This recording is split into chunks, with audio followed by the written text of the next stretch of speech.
E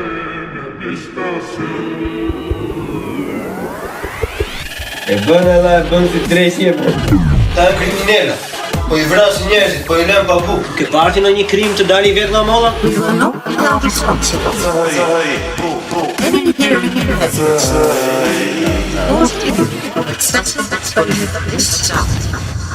Të dashur miq, ky episod mundësohet nga AI Optika, optika juaj. Shkoni tashmë në faqen e Instagramit AI Optika me kodin Buçi Podcast dhe porosisni një palësyze me 10% ulje. Faleminderit dhe dëgjim të këndshëm. Shiko, sa të vi edhe Andi. Një gjë që doja të diskutoja unë pak domethënë tjetër që është në temë shumë sociale, që të largohemi pak nga kjo politika e drejt për drejt.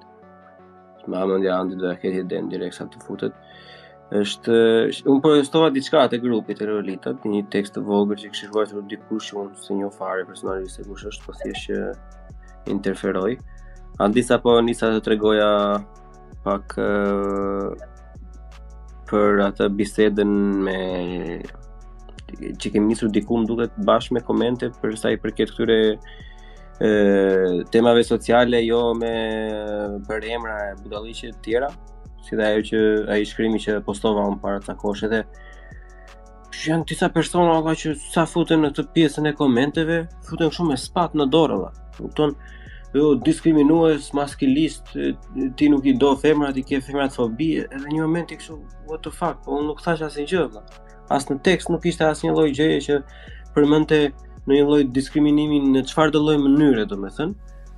Unë edhe e publikova atë te grupi, publikova për pjesën që shifim çfarë po bëni, çfarë po I tregoni fëmijëve, domethënë, edhe si mund ta barazosh këtë gjë me atë gjën tjetër. Edhe feedbacku që marr është jo po ti je maskilist. Që s'ishte lidhje fare, nuk ishte kuptim fare domethënë. Kemi vajtur pra Andi, tek ato që shkrimi shkëmbyer muhabeti bashkë, kemi vajtur edhe ne tek ajo kultura reaksionare, domethënë që është vetëm ti bijem kujt I bijem, mjafton të kemi të themi diçka që të godasit, të jetë sado lloj e pisët që mundësisht ta prek edhe personalisht tjetrin, mjafton që të kemi diçka për të thënë. Nuk e di jeni në ndjenjë të postit apo jo. Ko unë e pash, domethënë po shiko, është krijuar një kështu jo cancel culture, është dhe kjo, por është krijuar një lloj kështu reagimi ose reply shumë e fortë, domethënë direkt në sulm, asnjë lloj hajt ta diskutojmë, sepse po shikoj edhe sot, edhe tani që ka këtë debati me Elon Muskun që ka marrë Twitterin edhe censura, jo censura, liria e fjalës, jo liria e fjalës. Edhe ndonjëherë më duken që diktatorët më të mëdhenj janë liberale. Sepse të thonë që ti ke drejt thuash çdo gjë, por mos dil kundër mendimit tim, asaj që unë besoj. Edhe Albioni ka pasur ca eksperjenca, sidomos me një person që vjen në kokësh, ka një lloj ekspansioni kështu edhe një lloj frustrimi, Jacqueline Lekatari për shembull, është pa mundur të debatosh me individ tillë që ta debatojmë qetësisht një gjë që ky është këndvështrimi im, ky është gjithmonë e ke, je abuzues, je mizogjinist, jam dakord që mund të ketë raste që dikush për shembull mund të jetë I tillë edhe përmend terma specifik, por kur ti do të debatosh diçka dhe të shprehësh mendimin tënd, nëse nuk e shpreh dhe nuk je dakord me personin tjetër, të hidhen në sulm, je kundër individëve të tillë, je kundër qasjes të tillë, kundër kësaj ideologjie, etc, duket sikur je një lloj fashisti o nazist I ri. Edhe është pak e vështirë, domethënë, që të jesh kështu me gjithë politikisht korrekt, se e shikoj këtë ndonjëherë heq dorë kështu nga debate me njerëz të tillë, sepse e kam këtë gjë që unë kam të drejtë dhe kjo, jo vetëm që kam të drejtë, po është ligjore kjo gjë, e vendos unë dhe pikë. Edhe duket sikur secili thotë që mendimi im është më I mirë. Ai Platoni I ndan kështu mendimet në dy kategori. I quhen ato që janë realisht mendime, edhe ato që janë opinion ose siç e ka fjala greke doxa, që është një gjë kështu që është mendimi jot o plak. Edhe nuk është diçka që ka bazë, nuk e ke studiu, nuk e ke, thjesht është doxa, është si po them kështu e mendoj unë kështu dhe po e them dhe unë kam të drejtë. Çështja është që mua më shqetësoni që ky sulmi, ky lloj, sepse edhe me personat LGBT, edhe me po them edhe këto debatet raciale, por kryesisht janë këto me qasjet seksuale. Unë për shembull jam person shumë përkrahas edhe të këtyre grupeve të marginalizuara, por ama diku e ndaj kufirin edhe kur debatojnë ndonjëherë dhe bëjnë në debat me persona të tillë, kur e kuptoj që kjo gjë is enough, është ka të kaluar kufirin, jo pastaj të hidhen kjo siç thua ti këto pjesa e sulmit. Kjo është e drejta e dikujt, po nuk mund të jetë çdo gjë një lloj e drejtë kështu liberale pas një lloj kufiri, pas një margjine ligjore që çdo kush ka të drejtë, jo çdo kush ka të drejtë në çdo gjëje.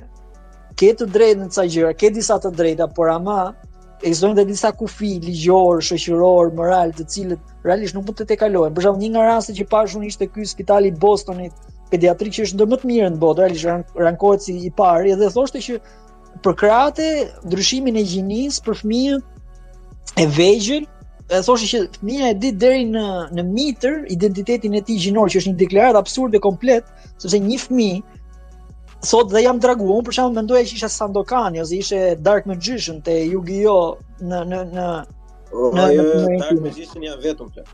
Po pra, po tani duhet ndryshojmë gjinin që të bëhemi Dark Magician. Ai thotë, duhet ta përkrahesh fëmin tënd, spital pediatrik botror, ta përkrahesh fëmin tënd për krah këtë identitetin e ri, që është një absurditet shumë i madh. Edhe nëse ti thua kjo është gjë është e gabuar, jo, ti je kundër drejtave të lirisë, të njeriu, je kundër fëmijëve që duan të jenë transgender.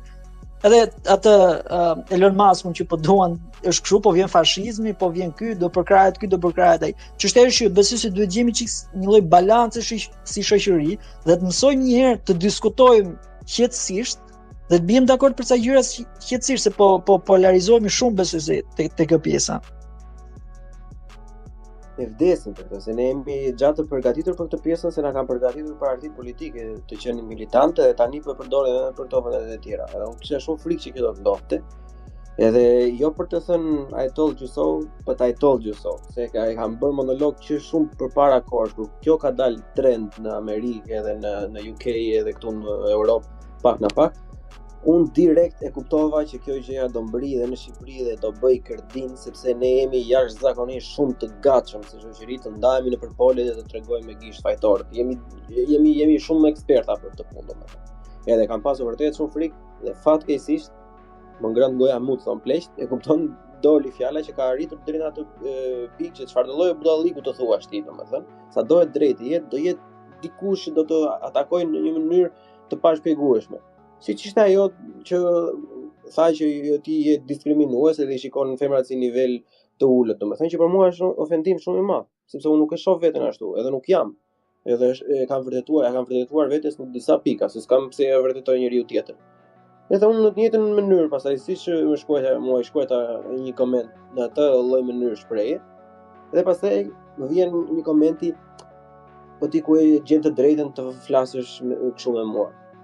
What the fuck, po ti ku e gjen drejtën, mirë unë. Se unë nuk të kisha dhënë arsyen, po tani po ta jap arsyen, me që ti u ktheve ashtu.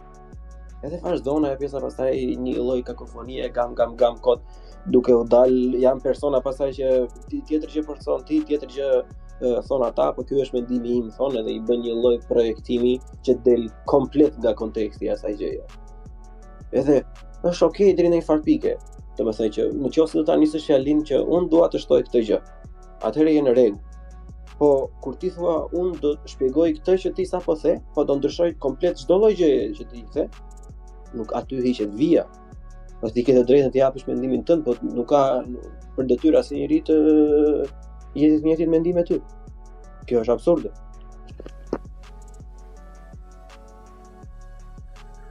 Unë mendoj që ka paktën ashtu si e mendoj unë, ndoshta kam gabim. Mendoj që ka dy feminizma, domethënë feminizmi si lëvizje sociale për drejtat e grave, deri te first wave feminism, edhe feminizmi si ideologji politike, sidomos vitet e fundit. Unë për vete si person, me feminizmin si lëvizje për drejtat e grave, jam shumë dakord, sepse mendoj që gratë kanë mangësi të madhe të drejtave politike, të drejtave sociale brenda familjes, të drejtave ekonomike, shpesh s'kan drejt të kenë biznese tjera.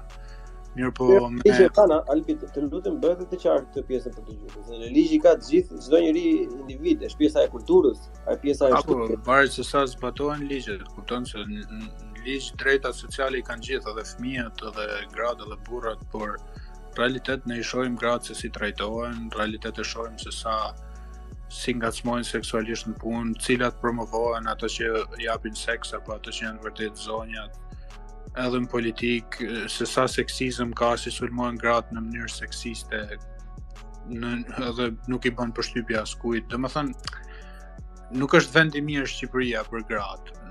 Nuk e di në Europë se si është, ka dhe aty anë të veta pozitive e negative, po t'jesh në Shqipëri një grua në politikë, ose një grua suksesshme në biznes, ose thjesht një grua, përballesh me shumë pengesa që burri nuk përballet, nuk ka nevojë të gjykohet aq shumë, nuk përballet aq shumë me gjykim lidhje me jetën seksuale, nuk sulmohet seksualisht për çfarëdo lloj teme të mundshme, e tjera.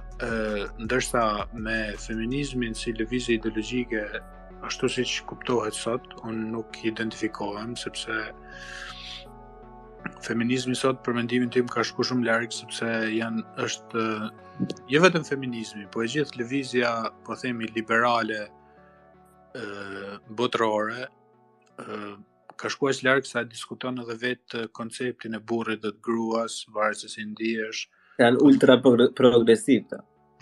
Po diskuton konceptin e prindërimit, rolin tradicional të babait dhe të nënës, që për mendimin tim është gjëja më e gabuar, sepse energjia maskullore dhe femërore njihet që në hinduizëm, te Krishna, janë energji që kanë ndërtuar universin, më duket e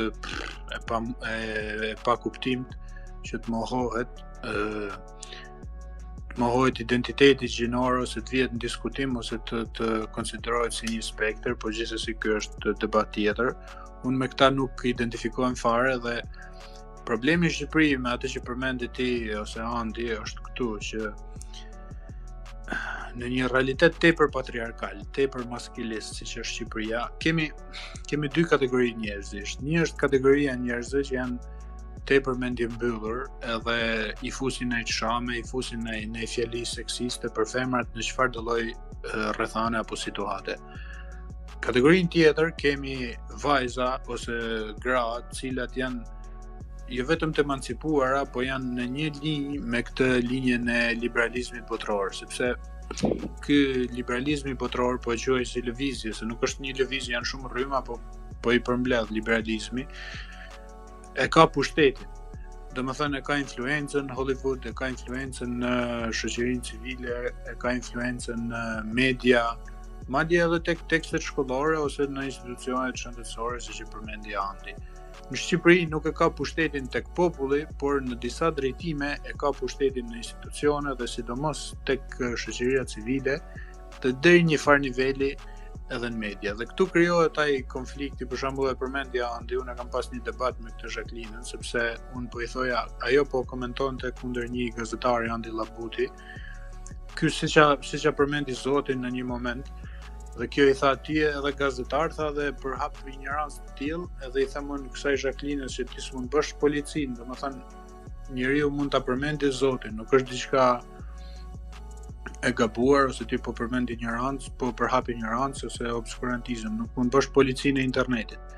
Dhe ajo më kthy me një agresivitet që nuk e di se ç'a më tha, nuk i mbaj mend tamam fjalët, po diçka mami jot, ti do me i vra femrat, nuk e di se ç'a më tha, diçka, domethënë ajo projektoi tek unë gjithë komentet negative që mund të ketë marrë ose urrëtitjen që mund të ketë marrë ajo në rrjetet sociale, edhe e projektoi tek unë, sikur unë isha dakord me ata. I thash lidhje kishte mami im këtu, unë po të komentoj lidhje me Zotin dhe një koment një gazetari.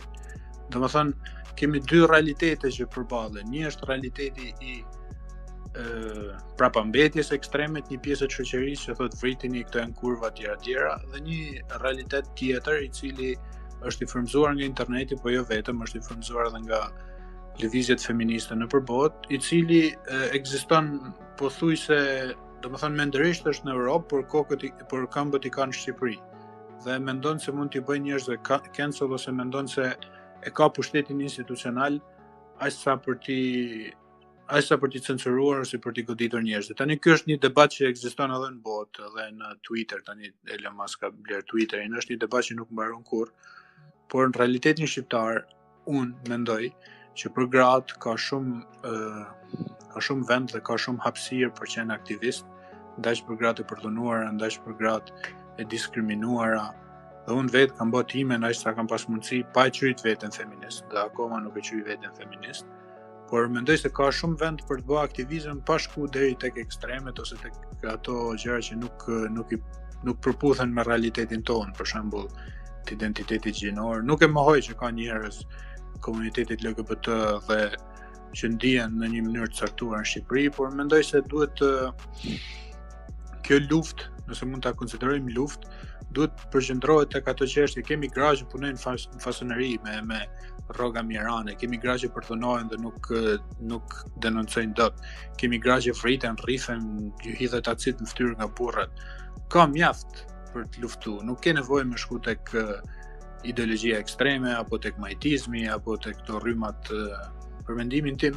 Plus, edhe një të fundit du të ashtoj që feminizmi sot, pse e them që kuptohet si ideologji, sepse feministët, një pjesë e feministëve, identifikojnë patriarkalizmin me kapitalizmin. Do më thënë, ashtu siç marksistët ose pjesa e majtë e shoqërisë e sulmon kapitalizmin si një sistem të shfrytëzimit nga shfrytëzuesit dhe të shfrytëzuarit dhe mendon se duhet emancipohen të shfrytëzuarit dhe të organizohen dhe ta hedhin poshtë gjithë sistemin mendor dhe politik dhe ekonomik të kapitalizmit, ashtu dhe disa feministe e kanë interpretuar këtë ideologji, domethënë e kanë marrë shablon dhe e kanë aplikuar tek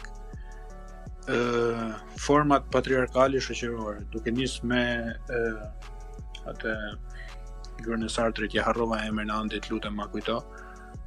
Simone de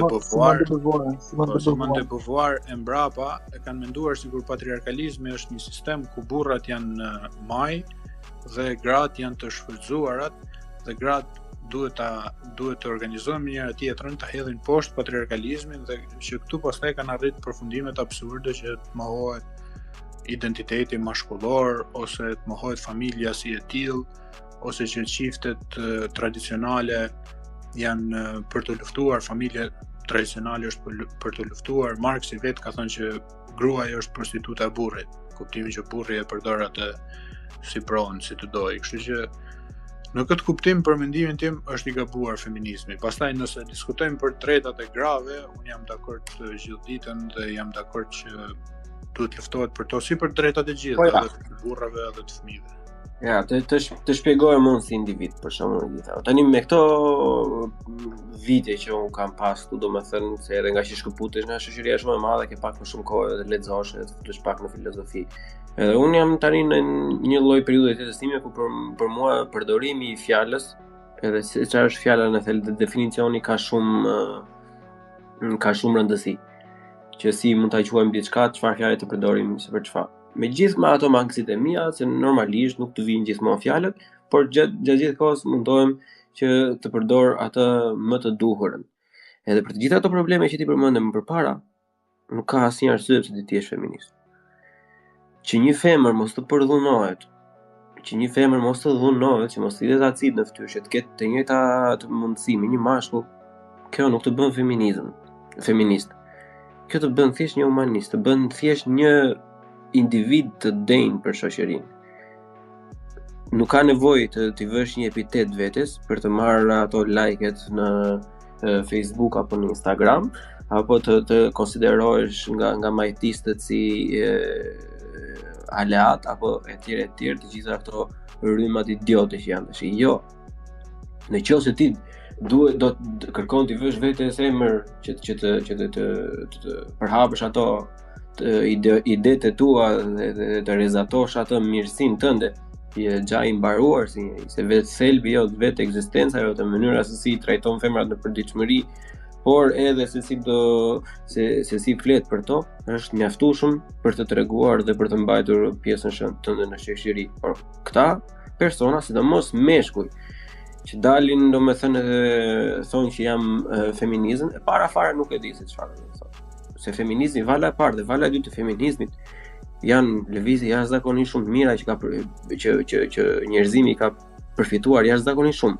Dhe atëherë mund ta quajë ti, akoma mund ta quajë feminizëm, sepse atëherë vërtet ato nuk i kishin. Në ligj nuk i kishin të drejtat. Kurse tash nuk është më feminizëm.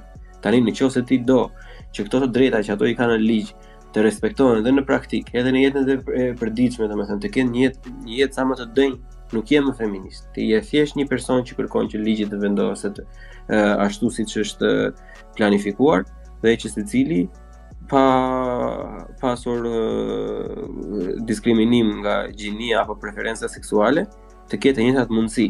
Se qa bën individi me ato mundësit, nesër pas nesër, se ja del, se si ja del, se vazhdon të jetë në gjendje mjerane, ajo është përgjegjësia e individit.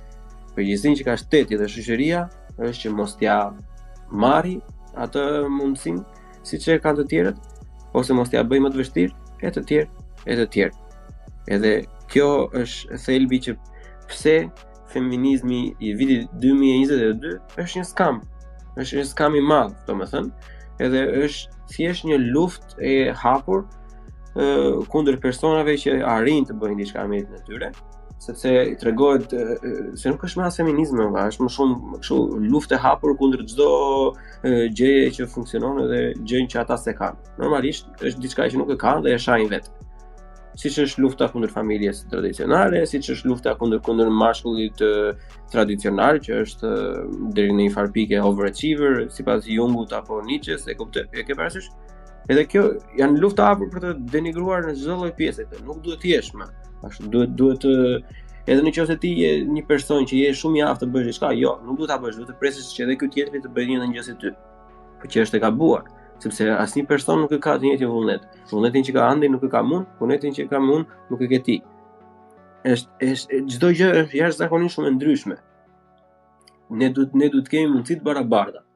Po që të mendosh që unë, edhe në këtë shembull Andi tash, të dy meshkuj, të dy shqiptar, jemi të barabartë me njëri tjetrin, është budalli me brir. Barazia është krijim njerëzor, barazia asnjëherë nuk ka ekzistuar. E vetmja gjë që ka një popullsi dhe një shoqëri në dorë është të barazojë mundësitë, ato kartat e para me të cilat të hynë në lojë. Ato derën e hapur ta kenë të gjithë në të njëjtës madhësi, dhe se çfarë bën ti, pastaj me atë derën, ajo është përgjegjësia jote dhe e mirë apo e keqe, ose do marrësh kredit në fund ose do mbash fajin tënd. Kështu e mendoj. Shiko, unë jam dakord që mjafton të jesh humanist dhe jam një linjë me ty sa i takon mendimit të djathtë, madje për shumë kohë kam qenë i djathtë në ekstrem kundër këtyre feministëve, por është edhe diçka tjetër që njeriu duhet edhe pak të dalë nga butkuptimi vet për ta kuptuar butkuptimin e tjetrit. Për shembull, unë vere tek vetja, ne shoqëria si meshkuj na ka arrit me idenë e qenit mashkull, qenit i fuqishëm e tjera, dhe me idenë e kavalierit që ti duhet bësh disa lëshime për femrën, duhet ta ndihmosh, duhet ta mbrosh nëse është në rrezik e tjerë. Mirë po, nëse nuk ekspozohesh pak edhe ndaj butkuptimit feminist, ti nuk e kupton se çfarë vështirësish mund përballen ato në jetën e përditshme, se si mund gjykohen për shembull për jetën seksuale, se si mund ngacmohen seksualisht, mjafton flasësh me një shoqe apo me një dashur apo me gruan, dhe në mënyrë të sinqertë ajo mund të tregojë gjithë ngacmimet seksuale që mund t'i ketë gjatë gjithë ditës, nga njeriu në autobus deri tek vendi i punës,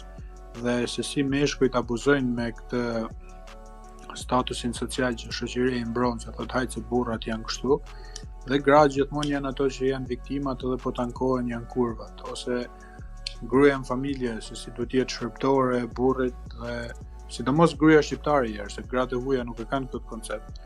Po gruaja shqiptare konceptohet që duhet i bëj kafen vjerrit, duhet bëj shërbim, duhet bëj hizmet, që është edhe fjala. Dhe nëse ti nuk ekspozohesh pak ndaj këtij butkuptimit feminist që denoncon pikërisht për status të gruas, nuk mund ta kuptosh plotësisht vështirësitë me të cilat gratë përballen në një mënyrë të drejtë për drejtë dhe për ditë, duke filluar që nga siguria bazike, që nuk ecin dot natën rrugës pa frikë, pa pas në jankth ose duke pas frikë çfarë është kjo makinë që po lëviz ose pse po lëviz ky mashkull afër meje. Unë s'kam frikë të lëviz natën, ose ato që i përmenda për vendin e punës e tjera. Kështu që unë i mundohem me timen, me aq sa kam dorë, të promovoj gratë, promovoj modelet të duhura të grave, pak në ashtu si e mendoj unë, të shpërfaq denoncimet e tyre, njerëzit t'i akuzoj njerëzit që abuzojnë me gratë ose që kanë gjuhë seksiste etj edhe në politikë dhe kudo.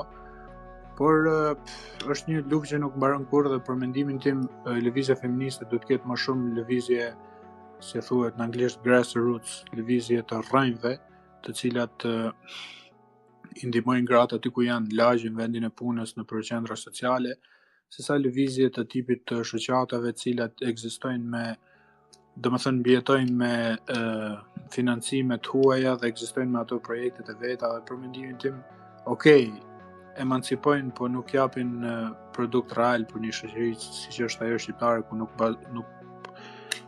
realizohen drejta bazike të grave, të burrave, të kujtdo, vendin e punës, kudo, domethënë është një batërdi. Çiko, Albi, është diçka, domethënë të një nga gjitha ato që përmendën ti me një gjë nuk jam dakord me të pjesën e lëvizjes së natës, domethënë që është një nga gjërat që një lloj paralelizmi që kam dëgjuar nga Andrew Tate në një intervistë, pavarësisht se unë nuk bie dakord shumicën, po me këtë është dakord plotësisht. Se edhe ti ku thua që unë lëviz nuk kam frikë lëviz natën, nuk është e vërtetë plan. Nuk është e vërtetë sepse e vërteta e ekzistencës tani është që femrat kanë diçka që shumë meshkuj, që janë meshkuj zakonisht të dobët, që normalisht i bën ata të jenë meshkujt më të rrezikshëm në shoqëri, ku mashkulli i dobët është i rrezikshëm. Femrat kanë diçka që ata lloj meshkush e duan, edhe që është trupi i tyre. Kupton, ta abuzojnë, ta përdhonojnë etj. Tani ti, si Al, nëse ke marrë rrogën e ke në xhep, ke 3-4.000 euro, domethënë nuk do ikësh tash të bësh një xhiro ghetto. E kupton? Edhe kur është bërë kjo debat, domethënë, është quajtur siç thuaj gjithmonë që po se e ka fajin që është kurva apo kështu. Jo, ajo është shumë gabim. Asnjëri nuk e ka thënë atë. Problematika ishte që ne dim se në çfarë vendi jetojmë. Do ishte shumë mirë nëse do ishte ashtu. Nëse asnjëri nuk do ishte kriminal, nëse asnjëri nuk do ishte përdhunues. Po fatkeqësisht ne jetojmë me këto individ, siç e the timin përpara, domethënë që këta individ që bëjnë këto lloj traplliqesh, domethënë që duhet të kenë dënim super maksimal, ne kemi diskutuar këtë dhe ju të dy e dini mendimin tim se çfarë duhet bërë me ta njerëz. Këta i kemi. Edhe duhet të jetë edhe pak përgjegjësia e gjithë secilit mos ta vëj atë veten e vet në atë lloj situate. Të thonë ju, është pak e rëndë, po të thuash. Po, është me të vërtetë shumë e rëndë, sepse siç ndodhi ajo me atë 11 vjeçarin që ishte ajo s'kishte faje, kupton se s'mamendja se ishte ajo me ato lloj kapaciteti për ta kuptuar se ku po ikte çfarë bëhet, ka dalë për çefin e saj, për jetën e saj dhe e përfunduan që ato lloj mostras domethënë i ka shkatruar jetën. Por në qoftë se do ta kesh, në qoftë se ti e di çfarë, domethënë unë si i bleon për shkakun, çfarë lloj vendi që ti jem, janë disa vende në Berlin, domethënë që kur e lëm të dalim me shoqëri, se jemi gjithë çuna, se jemi të përziera, po se jam vetëm të dashur time, unë nuk kaloj natën aty. Sepse unë e di shumë mirë që me shumë mundësi nuk ndodhi asnjë gjë. Po me ato që kam dëgjuar, unë nuk e vë veten time në atë lloj pozicioni, saqë të presëm tash do ndodhi kjo gjë apo do ndodhi. Nëse e ke. Po mirë, valla, mos kalosh ti me dashurën një geto se janë ata të rrezikshëm. Pse që kanë ata të justifikuar se janë të rrezikshëm? Kush janë ata që janë të justifikuar? Jo, nuk janë të justifikuar as pak ata. Ja, këtë duhet të kuptosh. Nuk janë të justifikuar. Përkundrazi, është pa justifikueshëm për ata. Po kjo është realiteti, që ata janë kriminala. E kupton, dhe unë nuk do të kaloj aty tash. Realiteti po shkojnë në burg që janë kriminala. Po pra, edhe unë do kaloj aty mbas aty në burg. Jo kur ata janë jashtë. E kupton? Unë do kaloj. Duhet ruhem unë nga ata, pse mos ruhen ata nga unë. E po mirë, pastaj do të vëm veten në rrezik tash, hajde ti bie unë aty, ata mbie mua, të çaj mua na thikat, më lën aty gjysmak. Pastaj edhe mirë, i dola unë përballë aty tash, edhe ti, atë ka qellu një herë ti kësh për punë, mu ka qellu për veten time, kam shku për punë në orën 3 natës, kam kalu në lagje të rrezikshme. Po. Më janë sul edhe të trohuar, kam ik nga ato situata në çfarë do lloj mënyre. Nuk është se i shmangësh dot 100% gjatë gjithë jetës njerëzve të këqij. Do dalin edhe i ditë përpara. Po kjo s'do të thotë se e ke fajin ti. Të lutem, në asnjë moment nuk e thash që e ke fajin ti. Por në qoftë se ti do kishe dy rrugë, një te kjo lagja e keqe, një te kjo lagja që s'është e keqe, zgjidh atë që s'është e keqe, valla, s'ta fusësh vetëm atë. Ajo është common sense. A kupton? Është common sense mos ta vendosësh veten në rrezik, por në thelb po themi të njëjtën gjë, që femrat janë pasigurta. Thjesht ti po thu që femrat të shmangen një qik vetë, mos ta vënë veten në situata rreziku që mos të ekspozohen. Edhe unë me këtë jam dakord, nuk është Ato që janë femrat do të ekspozohen gjithmonë. Po them për ato që janë të rritura, e kupton që janë gjanë moshë që mund të kenë dhe shok ose kushërinj ose vëllezër, domethënë që i tregojnë dhe se si funksionon bota e meshkujve, ja tregojnë se sa plera mund të jenë disa meshkuj, domethënë do ta kenë këtë gjë parasysh. Okej, po unë po të isha femër dhe të kaloj një lagje dhe të më thuhet që të kalosh një lagje të rrezikshme, më mirë mos kalo. Për shembull, unë po të kem lek në xhep dhe të kaloj një lagje të rrezikshme, mos më plas fare, do të kaloj aty. Kushdo që të vihet më i marr ato lek, do të kaloj herë sipër meje, pastaj të marrë ato lek. Kështu e mendoj unë. Dhe unë nëse Zoti më jep vajzë nesër, do i mësoj të vetë mbrohet. Do i mësoj të përdori armën, do i mësoj të jetë person që nuk ka frikë nga askush, se nuk ka logjik që unë të kaloj diku dhe të më thonë jo po mos kalo ti se është lagje rrezikshme ajo. Po Albi, po mos i bëjmë gjërat laboratorike tash. Unë po mundohem të ta parashtroj në pjesën e realitetit. Edhe unë dua ti vendos fëmijët e mi në një disiplinë, domethënë siç e kam bërë unë, ta bëj edhe ata që të jenë të aftë të mbrojnë veten, domethënë. Po sa do lloj ti je i afër të mbrosh veten, nuk mund ta mbrosh veten kundër 4 junkies, e kupton që ata nuk logjikojnë më. Kjo është e gjitha, domethënë. Ajo në teori jam 100% dakord me ty, domethënë. Por nëse e ke mundsinë, sado e vogël, nëse e ke një mundësi tjetër, duhet ta bëjmë. E ti the që kjo është common sense. Është common sense për ty, vëlla, por nuk është shumë të tjerë. Këtu ka shumë, domethënë që dalin ecin nëpër lagje për këtë lloj fakti, gjithë zakonisht me Arabia për shembull, që ata duket dihet se çfarë lloj kulture kanë. Edhe ka goca për shembull që dalin nga klubet edhe vjen nëpër ato vende sa ka arritur edhe shteti tash, se normalisht shteti Majtis shtet legend, nuk merr masa tamam, domethënë edhe ka bërë blok që të vesh në disa parke mbas një ore të caktuar në vend që të ndjeki kriminalët, domethënë. Tani ti kur nuk të asiston shteti, kur nuk të asiston policia, merre pak gjendjen vetë në kontroll, shmangi këto gjërat. Se ne po mundohemi domethënë të jemi më të mirë nga dita në ditë. Kjo është pak se punon vetëm me lagjeve. Ti llogarit që një femër mund ngacmohet seksualisht edhe në lagjet më të mira të mundshme, ose jo më të mira të mundshme, por në mes Tiranës. Tirana nuk ka geto, nuk është është plot me emigrant. Po të kalosh ku diun në Allias ose në Laprak ose në kombinat, prapë do ngacmohesh seksualisht. Çfarë ti thosh asaj? Mos shko te shtëpia në orën 11 natës, se do ngacmohesh. Jo, ajo është nuk i eviton dot ajo fizikisht vendet. Ngacmohesh tjetër gjë, po flisim për pjesën më shumë tej që ekzistojnë ato lagje si geto të tilla, domethënë. Unë po flisja për një rrezik më të lartë. Po flisja me një rrezik që është vërtet kontakt fizik, po thash, ngacmim seksual fizik që mund të degradojë në përdhunim, gjymtim, edhe tjerë, domethënë.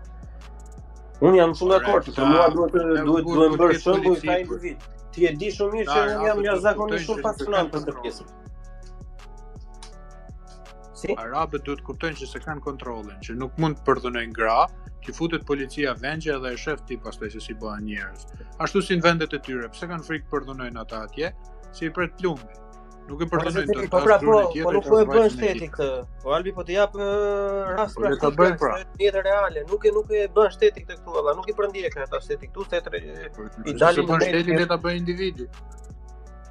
Pra, tu po them, kurse individi këtu nuk e ka, s'ka në as armasin që familja është degeneruar, vllai nuk do t'ja di fare, domethënë, edhe nëse motra e vet i qahet, thotë është je individi jot, bëj çfarë duash. Çfarë do bëj ajo? Armë s'ka këtu se s'është e lejuar si në Shqipëri. Për këtë se ka feminizmi, për këtë kanë fajin arabët ose kushdo që të jetë se kuptoj që lidhje ka feminizmi këtu. Jo, po se thashun që ka fajin feminizmi te kjo.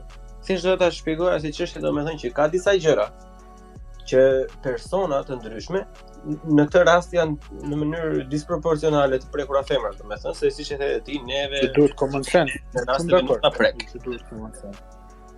Si? Që duhet common sense, jam shumë dakord, se s'mund pretendosh ti të futesh nëpër situata absurde dhe të thosh jo po unë doja dalë edhe aty ku s'ja kanë dalë të tjerat. Është thelbi common sense. Pikërisht, është pjesa live to fight another day, nuk ka kuptim të bëhesh martir kot, domethënë, mund të bësh aktivizëm, siç thon, të vësh në dukje, domethënë, ku ka, shiko, tu ka pothuajse çdo javë protesta feminizmi këtu, Albi, po asnjë nga këto grupe feminizme nuk i ka drejtuar syt në lagjen Neukölln në lagjin Veding, edhe në ditë 3-4 lagjet e tjera ku është i përshëndruar ky llumi i këtyre ku ndodhin nga brutalitetet më të ndryshme, domethënë, dhe jo ndodh ajo. Hmm. Ajo ndodh sepse lëvizja majtiste nuk do që të konfliktohet me migrantët dhe të nxjerrë migrantët ashtu siç janë, domethënë më të patriarkal dhe më të prapambetur, sepse ka frikë se po të nxjerrë migrantët si patriarkal dhe të prapambetur, do jap ushqim djathtës ekstreme që thotë ja, ata do na shkatrojnë qytetrimin tonë. Kështu që paradoksalisht majtistët bëjnë, domethënë ndodh aleanca feministëve me, po themi, islamistët ose me emigrantët. Kjo është thelbi. Po pra, kjo është thelbi, që jemi këtu që majtistët sakrifikojnë sigurinë publike vetëm për të zgjedhur prapë. Kjo është budallëk pastaj. Po se këtë po bëjnë, se nuk kam parë, ka që kur ka dalë çdo lloj nga këto që bëjnë tani protesta, se ka ndodhur edhe kur ndodhi atëherë fiki që ishte në 2018 ose nuk e di kur ishte viti i ri, që ndodhen përdhunimet masive në Köln. Edhe gazetat e majta as nuk e raportuan ose zbuten fare, ndonse ishte një përdhunim dhe ishte dhunim i drejt për drejt i drejtave të grave, zbuten vetëm sepse ishin emigrantë sirian dhe ishin njerëz kështu të huaj, edhe pse ishin brutal. Po pikërisht, po kjo është gabim, edhe tani domethënë dalin protestat feministe, edhe thonë që jo meshkujt janë plera. Më fal, po kur janë bërë protestat e tjera, domethënë si kur dalin skandale korporatash, e ke shumë të thjeshtë të drejtosh gishtin se cila firme, po cila kompani kishte fajin. Pse ke ti kaq problem tash të thuash që cilët ishin dhunues? Pse ke kaq problem të thuash që gjitha klanet mafioze ose mafiozët janë apo këto local gangs, domethënë që janë arabe apo ku dijon, kurde e tjerë. Pse nuk ja vë gishtin tyre? Ti po i bërtet, kujt i bërtet atij shokut tënd te banka ngjitur në universitet, e i thua që ti je materialist, problemi ti je gjerman, je i bardh dhe ti je shëmbëltyra e problemit të sotshëm. Shkabim kjo valla. Se edhe një person që sa ka filluar universitetin, një gjerman i bardh që ka ardhur nga fshati vet, që si ka rënë njeriu mqaf asnjëherë, vjen aty thonë, po ç'a bëra valla? Unë tani sa erdha për të mësuar, ju po më thoni unë kam fajin, unë jam problemi i gjithë. Edhe ç'a ndodh ai polarizimi pastaj që tha andi në fillim. Ky do thoj që dale, pse po më thon mua këto? Po, sepse ka ndodhur një përdhunim. Kush ka qenë ky? Okej. Ajo i bën qark të shkurtër deri atje dhe kalon në racizëm, se thonë ja ata plerat. Kjo është shumë vërtet, po kjo lidhet edhe pak me historinë e Shteteve të Bashkuara. Domethënë, është një libër, nuk e mbaj mend se kush e ka shkruar, Whiteness. Duket Fanoni, po nuk jam i sigurt. Edhe flet për konceptin e qenit i bardhë në Shtetet e Bashkuara, sepse Shtetet e Bashkuara bëjnë si shtet progresist, po deri para një 200 vjetësh ose 150 vjetësh i mbajnë njerëzit si kafshë, sklever, zin.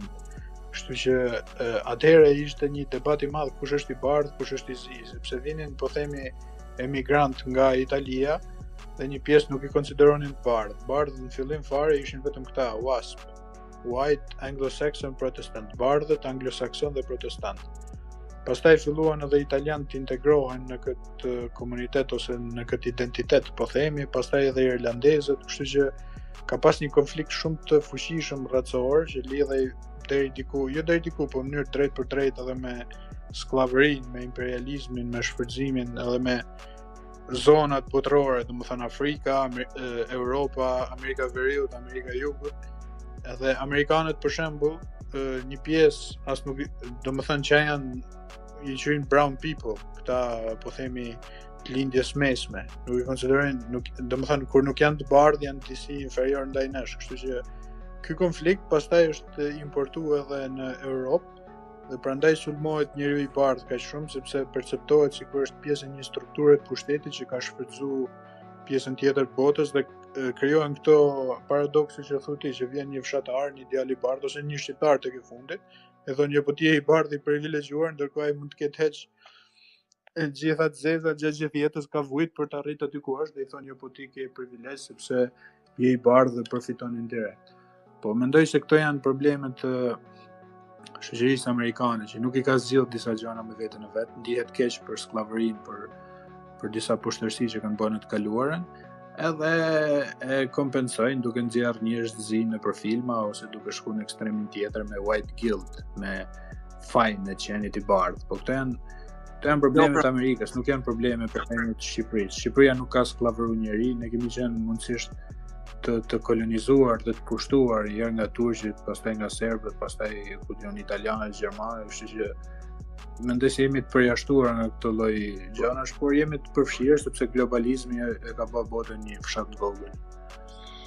Edhe aq të izoluar nuk kemi, domethënë se ne kemi dhe komunitetet domethënë me ngjyrë, domethënë po para se të kalojmë tek ajo është kjo pjesa e mjetit që e preket ti tash domethënë që bëjnë thjesht e kompensojnë me këto budalliqe e tjera. Edhe ai posti që bëra unë kjo ishte. Ato e kompensonin të drejtën e femrës, domethënë e kompensonin duke nxjerrë një që është njëjta gjë fustanella që vishej atëherë me fustanet e femrave tani domethënë dhe prandaj janë të barabartë. Po ç'është kjo lloj ç'është ky koment si përfaqësor? A ka më koment cinik që gjëja që veshin femrat fustanella ose fustani i femrave është gjëja që i bën të barabartë? Po kjo është kulmi, kjo është komplet e kundërta e asaj. Po kjo është komplet e kundërta e asaj çfarë do të bëj ky pseudofeminizmi. Duhet të tregosh që ore valla, ti do vesh pantalon, ti do veshësh fund. Po kjo nuk ka lidhje. Unë me ty jam i ndryshëm. Po unë duhet të jetoj me atë faktin që ti je ndryshe dhe duhet të vazhdoj jetën time me ty ose pa ty, duke qenë ndryshe, pa të dëmtuar. Duhet të bëjmë barazim me zor, të duken njerëzit njësoj. Pse duhet të duken njerëzit njësoj? Jo, nuk bëjmë dallime, ne nuk shikojmë gjinin, nuk shikojmë femra. Por që të jetë femra barabartë, do të sillet femra si mashkull. As pak më valla. Nëse ti do ta pranosh dikë sepse është i ndryshëm nga ty. Se fundja fare, po që i njëjtë me ty, çfarë mundin do përfitosh ti si shoqëri? Nëse janë gjithë njësoj. Unë e shoh këtë çështje nga e para, jam shumë dakord me atë që tha Albi në fillim, me çështjen që në Shqipëri për shembull, nuk është ai stat feminizmi si jashtë me cilën po merren me lloj çështje që për mua një pjesë e mirë e tyre janë dhe budalliqe dhe të panevojshme. Po në Shqipëri ka një realitet, domethënë që njëra gjinie është shumë e shtypur se sa gjinia tjetër dhe në këtë rast femrat dhe dhuna nuk është se vjen nga alienët apo vjen nga qenie të tjera, vjen pikërisht nga gjinia maskullore, domethënë kjo duhet pranuar. Edhe jam shumë dakord me pjesën që domethënë edhe në punë, edhe gjatë jetëve në rrugë, ka një lloj rreziku dhe nuk jam dakord me pjesën sepse ne kemi bërë një kontratë sociale dhe kemi vendosur të jetojmë në një qytet, në shoqëri në polis dhe nuk mund bën që disa lagje ose disa zona të jenë ekskluzive për këta njerëzit e dhunshëm dhe ne nuk duhet kalojmë aty dhe duhet kujdesemi super për veten, se nuk është se po shkojmë në një vend lufte, kur realisht njeriu e di që këtu nuk duhet shkoj, por në një qytet normal njeriu nuk duhet të ketë këto kujdese të tilla, qoftë femra apo qoftë mashkull.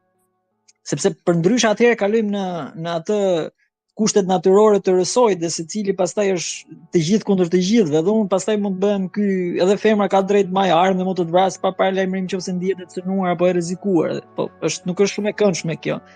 Ajo që dua të them te kjo pjesë është që realisht në Shqipëri është shumë e nevojshme kjo lëvizja feministe për shkak të një mendësie së fillim të shtypjes femrës, të trajtimit femrës si gjini e dytë, e cila realisht duhet jetë e varur nga mashkulli nga ana ekonomike për shkak të drejtave të saj. Dhe besoj se është bërë një punë e mirë ose është një kështu zhvillim për shkak të inercisë, po sa më shumë të arsimohen dhe sa më shumë të kenë pavarësi ekonomike, aq më shumë synojnë dhe shkojnë drejt lirisë femrave, aq më fenomen pozitiv bëhet, besoj se në shoqërinë tonë.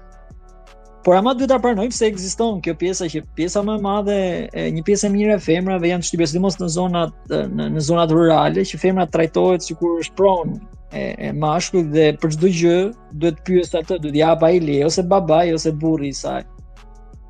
Nga ana tjetër, kjo është më shumë fenomen që është jashtë ose në shoqëritë polarizuara si ajo e SBA-ve, në cilat është harruar kjo idea, është dalë shumë nga konteksti i lëvizjes feministe, se besoj se ai feminizmi i shëndetshëm pothuajse një pjesë mirë të vendeve ka vdekur dhe është ngritur ky feminizmi radikal, ky feminizmi që merren me gjëra terciale dhe nuk merren realisht me thelbin, me kushtet ekonomike, me gjëra që realisht kanë rëndësi, po merren me përemrat, me si do t'i bëjnë flokët, si do t'i bësh ti flokët, dhe pse nuk më quhen mua X ose Y. Dhe kjo ka shkaktuar një lloj devijimi nga debati real që mendoj që është aksesi dhe liria ekonomike intelektuale që duhet të ketë femra, dhe jo se besoj se nuk është rëndësishme se çfarë do t'i thuash njërit apo tjetrit. Se po diskutohet shumë, nuk e di edhe me një kishte bërë kjo Aurela Gaçi një postim edhe kur lavdronte aftësitë e saj si kuzhiniere mirë dhe që bënte punë te shtëpia dhe ndikohë po e kritikonte një dua t'ja përmend emrin, një pjesëtar LGBT-s, e cila vetë bashkëjeton me një rob tjetër, edhe po e kritikonte që Aurela Gaçi promovon idenë e një femrës shtypur e femrës që do t'i shërbej burrit, ndërkohë që ajo nuk e thoshte asgjë nga ajo, thjesht po lavdronte punën e vet që jam mama në shtëpi, jam kështu, jam ashtu. Çështja është që kjo krijon dhe një lloj, ky ekstremi tjetër krijon një lloj lufte nga asaj që është midis asaj që është jeta publike dhe jeta private. Ne normalisht në aspektin publik duam që femrat të ketë promovim, të ketë liri, të ketë jo të jenë barabarta. Unë jam shumë dakord me ty që nuk ekziston barazia, është idiotësi barazia. Po të ketë njëjtat kushtet barabarta. Por ama nga ana tjetër duhet të balancohet me atë që quhet qasje individuale, sepse ti nuk mund të më vendosësh mua se si unë sillem individualisht. Përderisa nuk shkel parime dhe norma, sidomos ligjore, nuk më kushtozon dot mua dhe nuk më kushtozon dot mua nëse e dashura ime, gruaja ime do të gatuaj për mua, ti nuk më vjen të më tregosh mua te shtëpia ime me këtë idenë e feminizmit tënd se çfarë duhet bëj unë te shtëpia ime, ose nëse unë dua të punoj më shumë se sa ajo, ose nëse unë i bëj një dhuratë, i dhuroj lule ose i hap derën, sepse dua të tregoj pak gentilisë, ti nuk mund të thuash jo, jemi të barabartë, mos më hap derën, duhet ta hap dhe unë ty derën, ta bëjmë 1-1. Kjo është idiotësi, këto janë marrëdhënie në të cilat njeriu për shkak të edukimit të tij i vendos vetë, janë marrëdhënie personale, nuk duhet kaluar këto ekstreme. Por ama duhet merret me nivelin shoqëror, me politika shoqërore dhe me këto aspektet më gjyrësore se sa veprimet banale. Ajo që më shqetëson mua te ky aspekti kohët e fundit, se çdo gjë ka kaluar në një lloj ekstreme dhe një lloj polarizimi shumë të madh. Dhe secili mendon që te ky polarizim ka drejt. Prandaj është ndruar dhe Jordan Peterson, një farë avokati i meshkujve. Pse? Sepse edhe meshkujt vuajnë, dhe meshkujt dhunohen, pavarësisht se në një formë tjetër. Edhe ne, domethënë jemi një gjini, sepse unë mendoj që më shumë se sa një luftë gjinore, është një luftë klasore, është një klasë e cila ka fuqi politike dhe ekonomike, e cila shtyp pjesë më të madhe të njerëzimit. Është për te dhe këto pasoja janë pasoja kësaj shtypjes klasës, kësaj lufte klase. Edhe prandaj ai është shndruar një lloj herojit, sepse një sekond, sepse nuk janë meshkujt demonët në gjithë historinë, ose janë ata të këqit, sepse ka dhe një pjesë e mirë e meshkujve të cilët bëjnë punë shumë të vështira fizike, në të cilat femrat nuk duan të shkojnë në luftë, bëjnë gjëra të cilat realisht janë super çnjerëzore, por këtë pjesë duket sikur nuk do ta diskutojë njëri, nuk do ta përfillë njëri, nuk do ta nxjerrë në pa njëri. Pjesa më e madhe e minatorëve janë meshkuj. Pjesa më e madhe e njerëzve të cilën shkojnë luftë që janë punë shumë të rrezikshme janë meshkuj, është shumë punë të cilat janë kështu gati në caqet e vdekjes, janë meshkuj. Ose i hypin romanës për në Angli. Po, janë ata që marrin me shumë rreziqe edhe nga kjo pikpamje. pikpamje. Unë i kam gjithë punëtorët, të gjithë punëtorët, i kam meshkuj. Po sepse prandaj domethënë ai Petersoni ka krijuar një lloj vale shumë madhe, sepse me drejt thot pse ju kërkoni që femra dhe meshkujt të ketë një lloj CEO, por nuk kërkoni që edhe minator, edhe punojësit që lidhin këto telat elektrik, edhe ata që punojnë në ndërtim të jenë prapë femra, sepse asnjë nuk e kërkon barazinë në këtë punë. Vetëm në CEO, në drejtues, në gjëra këto në poste ekzekutive. Se nëse do barazi, do ta kërkojnë barazinë në çfarë do lloj aspekti. Shikoj se ka femra që bëjnë punë të vështira, ku diun fasonerie ose. Unë po them në përgjithësi se ka shumë femra që punojnë në kushtet në cilat, po problemi është që unë e shikoj më shumë ke sistemi i cili është një klasë sunduese dhe një klasë të sunduar që sundohet, se sa më shumë kjo lufta gjinore që unë besoj se është dhe një çik i favorizon këta që përfitojnë nga kjo situatë për t'i fut gjinit në sherre, për t'i fut njerëzit në sherr, sidomos të varfrit, se të varfrit bëjnë sherriti, s'kan parë të pasurit kryesisht bëjnë sherre me njëri tjetrin. Dhe besoj se është në interesin e kësaj klase sunduese. Dhe një gjë të fundit që dua të them, unë besoj se ka një lloj përpjekje dhe besoj se është e qëllimshme tek aspekti i denaturalizimit të individit si qenie njerëzore, sepse për mua unë besoj se ka shumë gjendje biologjike që njerëzit kanë psikologji femërore, trup mashkullor etc, janë gjendje natyrore dhe klinike që njihen. Por nuk janë një fenomen kaq të madh sa është bërë sot, që është kthyer një lloj tege apo një lloj dëshire që unë ndihem femër, jam mashkull, ndihem femër dhe i quhem femër. Unë ndihem alien, jam alien. Unë jam gender fluid, jam gender fluid. Si është e thot. Por problemi është nuk e kuptojnë se sa ndikim të madh ka në psikikën e dikujt, sepse identiteti fizik është i atashuar me një identitet emocional, mendor, edhe shumë e fortë që është e rrënjosur, dhe nuk mund t'i shbësh këto dy gjëra sikur të jenë molle dhe të dardha.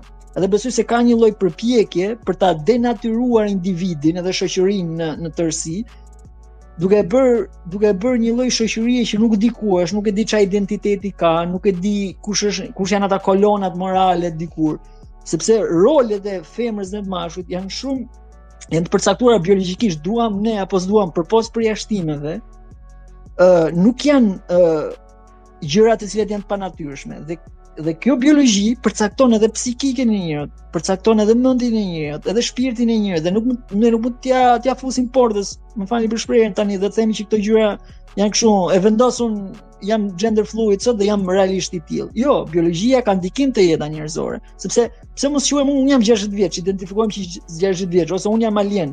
Nuk mund të identifikohesh kaq kollaj, vetëm kur janë raste identifikohesh, unë në Gjermani. Po pra, e di. Kjo është problemi, sepse ti nuk mund të identifikojnë nëse nuk ka një specialist, njerëz të cilët marrin vesh nga kjo punë. Nuk po them ti zonojmë individ tillë, përkundrazi. Duhet realisht që njeriu duhet ndihet ashtu më mirë siç është. Unë për shembull njoh një 2-3 persona që janë kështu trans dhe gender, që duan, domethënë janë femra ose meshkuj dhe ndihen të tillë dhe sillen si gjinia tjetër. Janë raste të rralla në të cilat realisht ndoshta është më mirë që personi ta ndryshojë gjinin, po janë raste shumë të rralla, nuk janë kaq prevalente dhe janë tek. Jashtëzakonisht shumë të rralla. Po dhe janë raste ku njeriu realisht vuan, sepse nuk ka asnjë lloj identiteti psikologjik edhe emocional me gjinin e vet. Por me në raste shumë të rralla dhe një klinikisht, dhe normalisht ta persona besoj se edhe me operacione dhe me gjëra duhet të shkojnë te gjinia e tyre se si ndihen. Ama janë shumë të rralla, por ama ti ta quash çdo person, unë ndihem kështu, nesër ndihem kështu, pastaj e ndryshoj, e bëj kështu. Kjo për mua ka krijuar në shoqëri një lloj shkatërrimi të individit. Edhe është një qysh në rolet edhe ato arketipet e mashkullit dhe femrës, një qysh në rolin e lartë, qysh në greqi edhe mitet që i shpjegojnë, sepse është e nevojshme që njeriu të edukohet me gjinin e vet dhe ta konfirmoj atë gjinin e vet, sepse shumë e bukur ti je mashkull dhe shumë e bukur ti je femër dhe ti zbulosh këto role. Nuk mund të themi ne të zhdukim gjithë jemi. Është një all out war, e kupton, është gjatë gjithë kohës është duke u sulmuar çdo gjë që ka bazament faktual. Se edhe kjo pjesa me këto transgjinorë tani, unë për mendimin tim nuk është asnjë gjë tjetër kundrejt përveç se luftë e hapur ndaj personave që janë gay. Ka shumë nga ato që quhen groomer, që i flasin meshkujve që janë gay ose femrave që janë lesbike, që në qoftë se ti je mashkull dhe tërhiqesh ndaj meshkujve, atëherë do të thotë që ti je femër, kur ai thjesht mund të jetë një mashkull gay, kupton, edhe i futet dhe ti je operacioneve ndryshme shpërfytyrohen, edhe dalin më vonë, ose femrave që janë lesbike, apo ti duhet të heqësh gjoksin e të gjitha. Nuk e di nëse ndonjëri nga ju e ka parë ato dokumentarin What is a Woman.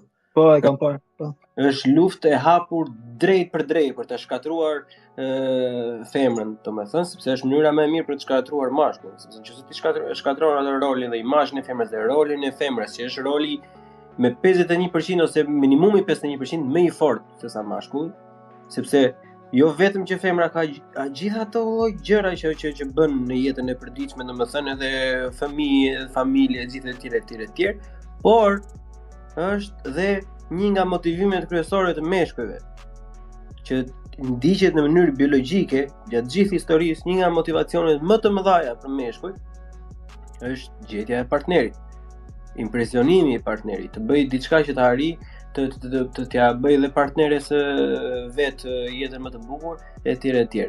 Ama duke shkatëruar ti femrën, duke nxjerr femrën nga ato roli që është, siç e thamë ne tani, shumë i lashtë, edhe që ashtu ka qenë gjithmonë dhe ashtu do të jetë, sado se ta nuk kanë për të prevaluar asnjëherë. Thjesht do vi deri në një pikë do derdhet kupa. Edhe prije flokët, vishu siç vishin meshkujt, bëj atë. Dalin ata meshkujt e dobët tash që unë për shkak të partneres time jam njohur edhe si funksionojnë, edhe partnera ime është skoceze, edhe më tregon shumë që është qesharake dhe ndonjëherë duket sigurisht hiperbol, por nuk ka më meshkuj. Ata meshkuj e kanë aq të thjeshtë atëre atje, domethënë të marrin seks nga femra, domethënë ose të kenë një partnere për një natë, saqë ata nuk i duhet të bëjnë më asnjë gjë.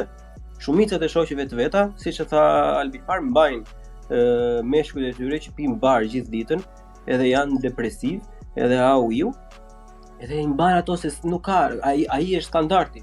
Kur kam qenë unë në gjimnazo, sa gjëra duhet të bëni, unë bëja poezi.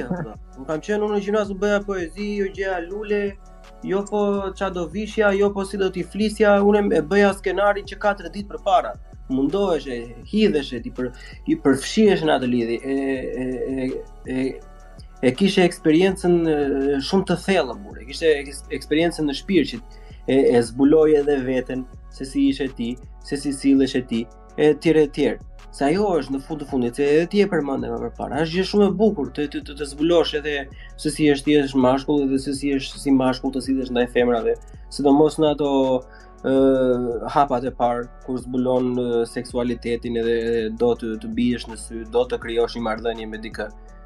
Po tani në një lloj që është çdo gjë fap, domethënë një wajna zënë nesër nuk e njeh fare dhe pastaj me shokun e vet, pastaj me atë e vet, ti e denigron çdo lloj morali.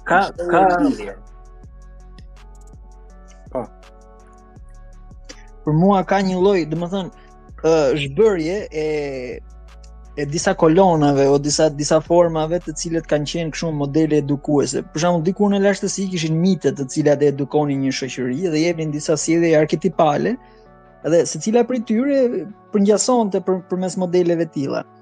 Po për shembull, ekziston edhe një libër dhe është bërë dhe kështu në qasje eseiste dhe kinematografike mbi 4 arketipet e meshkujve, që është mbreti, magjistari, poeti edhe luftëtari. Domethënë secila prej këtyre 4 arketipeve bien meshkujt në secilin prej këtyre llojeve, po këto kanë dhe hijet e veta. Për shembull, një nga format që Andrew Tate, po e marrim si figurë e cila është bërë shumë e diskutueshme, bie është hija e arketipit të luftëtarit, i cili është njeriu, është mashkulli luftëtar, po mashkulli luftëtar është fisnik. Edhe shumica e meshkujve e kanë luftëtarin brenda vetes, po problemi që bëjnë, problemi që ndodh është që kultivojnë hijen e luftëtarit, njeriun e dhunshëm, njeriun që do t'i kap gjyrat, t'i rrëmbej, nuk është ai luftëtari fisnik, sepse luftëtari fisnik gjithmonë ka një lloj qasje në raport me kauzën, e ka një moral shumë të lartë. Për shembull, luftëtarët fisnik ishin samurajt ose po themi dikur templarët e këto.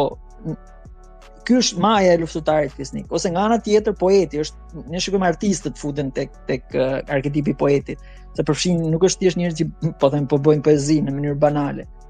Po mashkulli i cili merret kultivon këtë pjesën e vet të butë, po themi, dhe artistike, por nuk është nga ky termi ta themi është gay ose është një mashkull përkundrazi, po është njeriu i cili kultivon aspektin e ndjesive, e ndijimeve, e emocioneve, janë artistët, janë njerëz që prodhojnë gjëra virtuoze. Sigurisht ka dhe pjesën e hijes vet ose pjesën e banalitetit vet.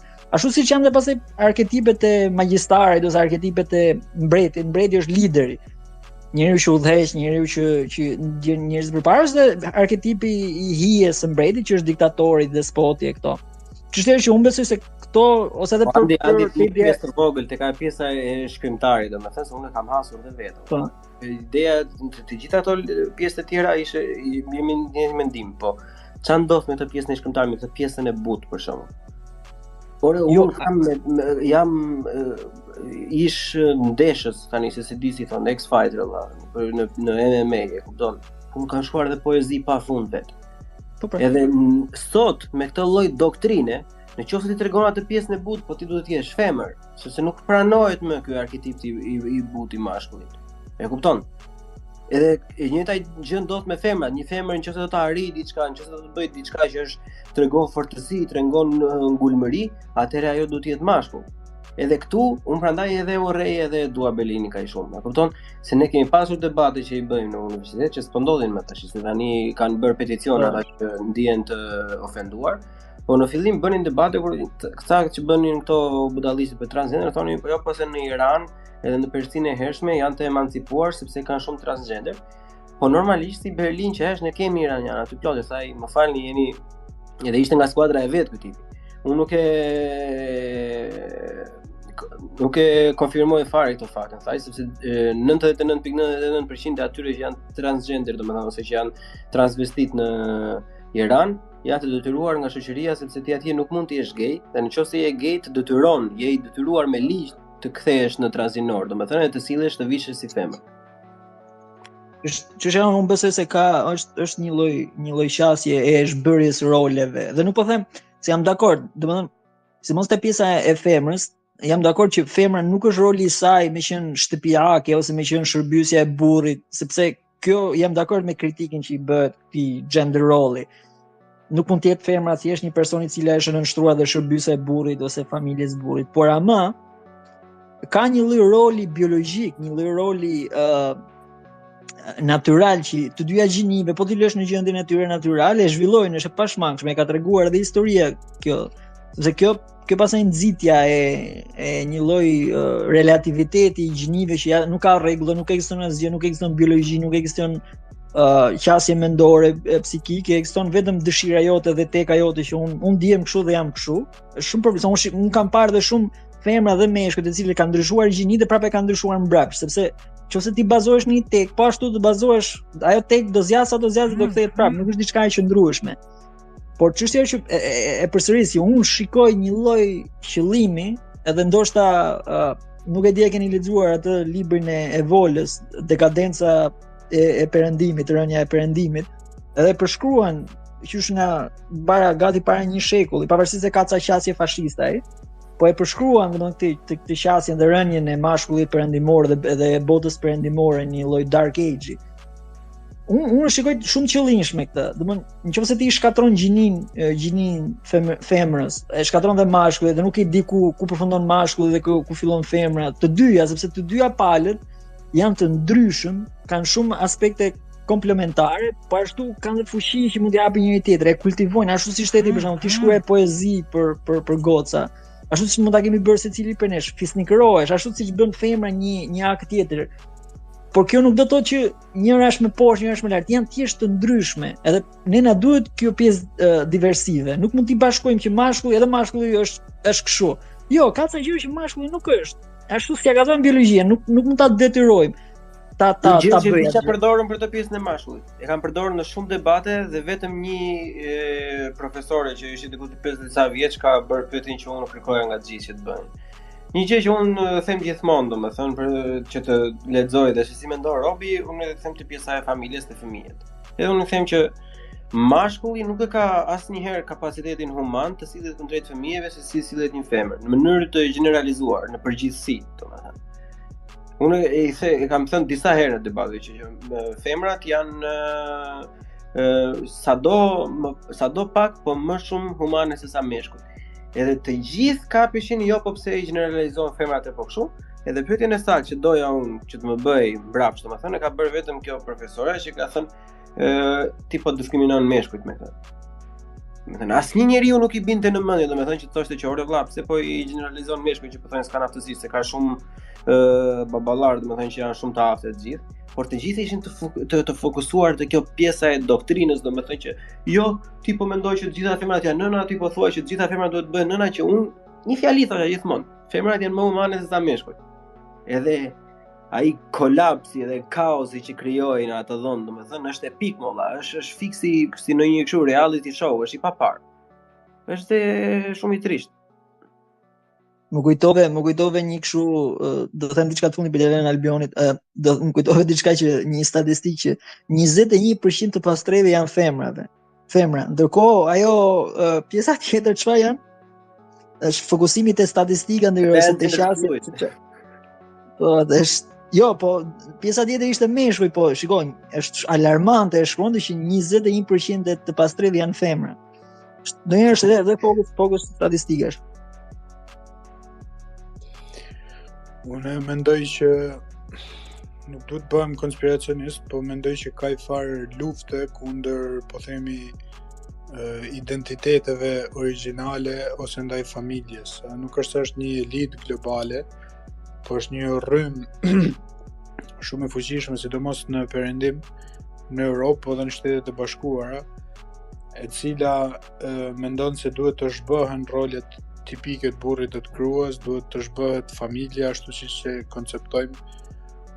Duhet, për shembull, nëse ju dëgjoni Gjeni Karajn thotë një familje jo konvencionale, një familje ndryshe për ta treguar si diçka të bukur, e kupton? Dhe aty arrim deri tek burri me mitër ose deri tek transhumanizmi, që është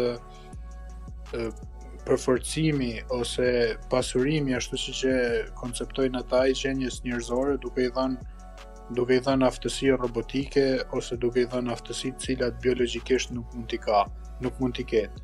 Dhe për mendimin tim kjo është problematike sepse njeriu është ndërtuar biologjikisht ashtu siç është për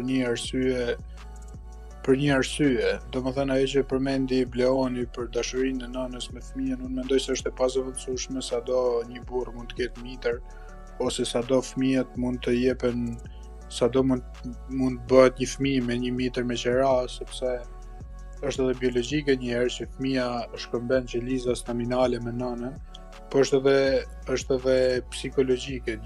Një fëmijë nëse nëna ka kontakt me të pas lindjes, pak sekonda ose pak minuta pas lindjes, është shumë e vështirë që të shkëputet psikologjikisht për atë moment dhe për gjithë jetën nga i fëmijë. Kështu atyre nënave që janë nëna surrogat, që bëjnë fëmijën për t'ia dhënë dikujt tjetër, nuk ja japin në dorë pasi lind fëmia, sepse e dinë që po t'ja japin dorë, ajo do vojë një depresion të tmerrshëm kur të shkëputet nga i fëmijë.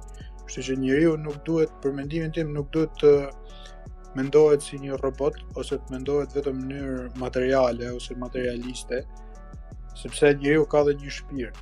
Dhe nëse ne njeriu ne shkëpusim nga shpirti dhe mendojmë si një qenie e cila mund të modifikohet, mund të ndryshohet në mënyrë hormonale, mund ndryshoj identitetin bazë të gjendjes psikologjike ku ndodhet, atëherë ne këtë njeri e shveshim e bëjmë një guask bosh dhe bëjmë një lëndë të parë për totalitarizm, sepse ne dim që njeriu i ri komunist ishte një njeri totalisht materialist, nuk kishte problem të spiononte edhe nanën edhe babën, mjafton që ta kishte mirë me partinë, ose nazizmi i cili shkoi deri tek eugenetika në ekstrem. Kështu që në këtë koncept unë shoh, domethënë kjo është përdorur edhe politikisht nga këto lëvizjet, nga fashizmi, aty po Putini apo Sorosi, unë nuk duhet futem fare aty, duhet vetëm që të shpreh këtë konceptin e njeriu që duhet të ketë një shpirt, që duhet të ketë një identitet, që identiteti gjinor është i lidhur edhe me identitetin shpirtëror të njeriu, sepse secili ka një anë maskullore, ka një anë femërore. Kjo s'do të thotë se është gay apo se është agresiv, por gjithsesi këto janë pjesë të karakterit të njeriu dhe janë studiuar nga fetë që kur s'mbahet mend. Dhe problemi i burrave që nuk janë burra, që nuk janë të përgjegjshëm, që ngelen adoleshent gjithë jetën, është një problem edhe i grave, sepse gratë nuk duhen të kenë në krah një mashkull që është i paaft, që është jo produktiv, që nuk është i aftë të mbrojë as veten e jo ma të mbrojë familjen. Po ashtu edhe burrat duhen të kenë një grua që të jetë sa më femërore, që mos të jetë, nuk e di, mos të ketë disa trajta muskullore që nuk e bëjnë tërheqëse. Kështu që këto karakteristika janë shumë të rëndësishme për mua tek individi, po edhe tek familja ka nevojë, një fëmijë ka nevojë për një baba dhe një nanë, kuptimin që ka nevojë për dashurinë që mund t'i jap nëna, sepse dihet edhe nga psikologjia që fëmijët dashurinë e mësojnë nga nëna. Është ajo që, domethënë, nëse një mashkull ka probleme, nuk e merr dashurinë e nënës ashtu siç duhet, ose nëna është depresive, do ketë probleme të rënda kur të rritet në marrëdhënien e tij me gratë, me femrat, do i trajtojë ose në mënyrë abuzive, ose do jetë i pasigurt me to, e gjithë problemet e tjera që lindin. Po ashtu edhe vajzat, cilat kanë të shtoqëtura daddy issues, problemet babait, që vinë që nga Freudi, që i ka analizuar, nëse nuk kanë një model të mirë të babait në shtëpi, nëse nuk kanë një baba të dashur, nëse nuk kanë një baba që është i Zotit t'i jap dashuri nanës dhe ta tregoj këtë, jo në mënyrë vulgare, po ta tregoj dhe fëmijët ta shohin, atëherë kjo vajzë do ketë probleme kur të rritet. në raporte me meshkujt dhe në raporte me veten e vet. E njëjta edhe me nanën. Kështu që mendoj se nana dhe babai janë tepër të rëndësishëm për të dy fëmijët që duhen të dy, aq sa është e mundur, nuk po them që mos jetë e mundur për një nanë e vet me të arrisë fëmijën, le të arrisë, por aq sa është e mundur do të mbrohet dhe të synohet familja me dy prindër. Dhe kjo, domethënë, kjo për familjen dhe për identitetin gjinore. Pastaj se çfarë po bëjnë këta marksistët, se çfarë po bëjnë lëvizja botërore e majt, ne po e shohim dhe fatkeqësisht po përputhet deri një farë pike edhe me kapitalin e madh, sepse kapitali i madh pasi e nxorri gruan punë me feminizmin, tani po pretendon të shkatërrojë edhe familjen, po pretendon të shkatërrojë edhe kombet dhe identitetet, çfarë lloj identiteti njeriu për ta bërë njeriu një farë qenje pa besnikëri kombëtare, pa besnikëri familjare, pa sklavi perfekt, dakor, thjesht sklavi perfekt. Po, pa besim në Zot, një njeri sklav të materializmit, sklav të drogës, sklav të kënaqësisë seksuale, një hedonist i cili nuk ka ideale, për pasojë nuk ka as idealizma, dhe duke mos pas idealizma, jeta e tij është e pa kuptim, nuk ka ambicie, nuk ka kërkesa, nuk ka solidarizim me njëri tjetrin, ka vetëm konsumon, dhe do arrim tek ato realitetet distopike të serialit Black Mirror, ku njerëzit e marrin kënaqësinë direkt nga realiteti virtual, nga VR, edhe jetën reale jetojnë. Është njësoj si të kesh një shtëpi shumë të bukur në metavers dhe një grua shumë të bukur dhe një lidhje fantastike dhe në realitet jetosh një dhomë të pistë dhe pa dritare. Kjo është distopia në të cilën nuk duhet arrim dhe mënyra vetme që mos arrim është të kthehemi tek identiteti, të kthehemi tek shpirtërorja, tek marrëdhënia e njeriut me njeriun edhe deri diku edhe njeriut me krijuesin. Të gjitha ato që ti përmendë deri tani janë në sulm të drejtë për drejtë, pa fshehur asnjë lloj gjëje. Ata e kanë thënë shumë personazhe që përfaqësojnë ato lloj grupe, i kanë thënë dhe politikanë që mbështesin ato lloj grupe, dhe është e vetmja gjë që ata po mundohen të bëjnë tash, sepse në momentin që del tek pjesa e mashkullit, që pse është lufta kundër mashkullit, nëse një mashkull nuk ka familje dhe nuk ka një aftësi për që të lejë një legaci të ndryshme në çfarë lloj forme, se të themi të drejtën, shumica e meshkujve do harohen në një shoqëri, domethënë 90% nuk diskutohet fare. Vetmi mënyrë se si do mbijetoj trashëgimia e tyre është familja që do lënë pas. Dhe duke i marrë familjen, duke mos e lënë familjen të jetë pronë e vetvetes, siç janë tani, siç është në Gjermani, në SBA, në Kanada, ku fëmia është pronë e shtetit, në fakt, nuk e di sa jeni ndjeni për këtë, por kjo është fakt. Edhe në shkuptim është pronë e shtetit.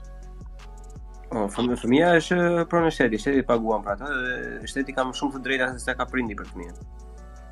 Në Britani, Gjermani edhe Kanada 100% është pa diskutuar. Po thu për shkollat e qertë dhe këto drejtat të gjitha është ajo çështja e gjyqësorit tash me atë babain që ka atë gocën 14 vjeçare në Kanada që i kishin vënë prescription ta puberty suppressing drugs, domethënë që ky nuk binte dakord, por shkolla dhe shteti binte dakord dhe tani ka restraining order. Tani as nuk mund ta shohë fëmijën fare sepse shteti ka vendosur të supportoj vajzën. E di që pa miratimin e prindit kujdestar nuk mund bëjnë diçka të tillë. Jo, ato e bëjnë që s'kemë të dhe e kanë bërë dhe ai tipi tash ka dalë dhe kërkon fande për të paguar dhe avokatësh ta ndjekë çështjen ligjërisht. Ai ka literally plako restraining order që nuk i afrohet dot fëmijës vet tash.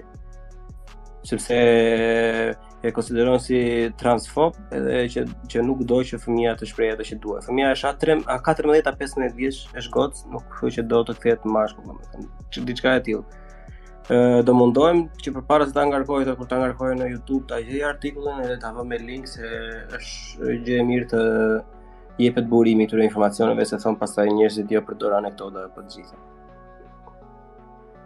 Ekziston dhe një teori konspirative për gjithë këto, se si ekziston si pron fëmia ndaj shtetit amerikan, edhe ide që një pjesë e këtyre fëmijëve merren nga prindrit edhe çohen kështu për trafik organesh ose gjëra seksuale. Nëse unë doja të shtoja një gjë te kjo e luftës dinive, po themi që ka një lloj un jam, do të thonë paktën me veten time jam I bindur që ka një lloj qëllimshmërie tek e gjitha kjo, por shikoj edhe një lloj shqetësimi faktin që në vend që të ndërtohet diçka e re, nuk jam kundër të ndërtimit të ideologjive dhe qasjeve të reja. Ajo çka bëhet është që shkatrohet ajo që është traditë që ekziston tashmë dhe mundohen ta shkatrojnë çdo lloj. Kjo shikohet te familja, te marrëdhëniet seksuale, edhe te historia, edhe te kinematografia, dhe po të shikosh në kinematografi marrin personazhe gja ekzistente dhe duan t'i kthejnë në femra, në kështu, në ashtu. Problemi është që ata njerëz, ata histori, ajo formë e cila ka ekzistuar dikur, lëre ashtu siç është dhe krijo, nuk jam kundra, krijo forma dhe modele të reja, por thjesht nëse je I paaft së krijuar, do citoj prap Tolkien, domethënë që e liga nuk mund të krijojë, thjesht perverton ose përçundon atë që ekziston tashmë. Dhe çështja është që një pjesë e mirë e këtyre njerëzve këtë po bën. Merr ato gjëra që ekzistonin dikur, duke qenë dhe tradita dhe forma pozitive, dhe I merr dhe I përçundon, I kthen në forma shumë ork, po them. Krijo gjëra të reja edhe në kinematografi, bëj diçka të re, edhe në kulturë, edhe në raportin e gjinive, bëj diçka të re, një formë të re, nuk ka nevojë të marrësh atë që gja ekziston dhe ta kthesh në formë tjetër. Po ka një gjë inspirative për këtë Andi, këtë që përmendën ti. Po, normal, unë po them për tek është në fakt këto kundër racizmit dhe kundër këto që janë për feministët, këto lloj gjeste që këta bëjnë në fakt I dëmtojnë më shumë feminizmin dhe lëvizjes kundër racizmit, sa edhe pjesa thotë që na keni çart trapin me ndër muhabetit, edhe fillojnë polarizohen prap dhe produkti I këtyre është një pjesë shoqërie që bëhen seksista dhe që bëhen racista, vetëm sepse ndodhin këto budalliqe. Po kjo polarizimi nuk I shërben askujt, domethënë, po shikojmë edhe në SBA dhe në shumë vende të tjera që I kanë këto, nuk është se po I ul gjakat, nuk është se po çon zhvillim. E sa dha Albi pak më përpara, këta kanë kaluar nga një shoqëri që para 50 vite, 70 vitesh ishin super racist, po kalojnë te ekstremi tjetër super tolerant, por nuk bëhet kjo. Kjo është një proces që duhet të vinë në mënyrë të natyrshme. Njeriu duhet ta marrë në mënyrë natyrshme, nuk bëhet me dhunë ose me agjenda të tilla që në çdo film, në çdo kulturë, në çdo vend që hap, duhet të kesh një person me flamur të çuditshëm ose me orientim të çuditshëm, që nuk janë shumicë, por duket sikur janë shumicë, pa asnjë lloj konotacioni kështu. E fundi që do ta them që ndoshta do ta bëjmë ndonjëherë kismet me Albin kështu ndonjë temë në space veçantë është që nga ana ezoterike është shumë e rëndësishme rolet gjinore, sepse njeriu vjen në një formë të caktuar, mashkull apo femër, dhe është shumë e rëndësishme t'i qëndroj këtij roli dhe po themi nga ana ezoterike kësaj karme të vet.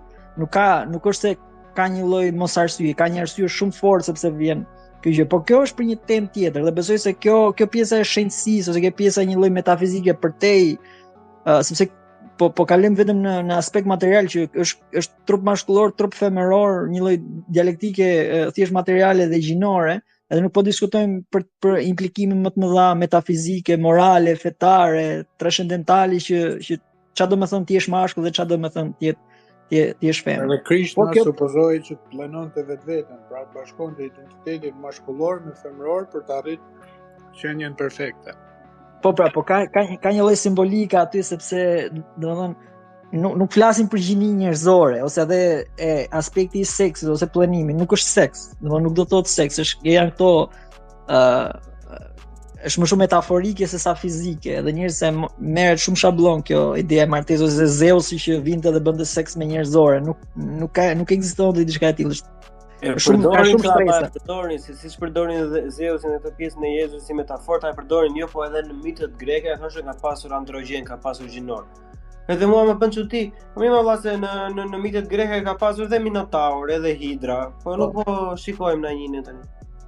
Po mitet greke, pjesa më e madhe që proklamojnë është ndarja shumë e qartë e gjinive edhe roleve. Ne kemi perëndesha shumë të mira dhe shumë të bukura femërore, siç kemi edhe perëndi dhe arketipe shumë të mirë dhe shumë të fortë mashkullor. Gjithë mitologjitë botërore e kanë këtë gjë, kështu që te mitologjia nuk është se mund të kapësh shumë te kjo pjesë.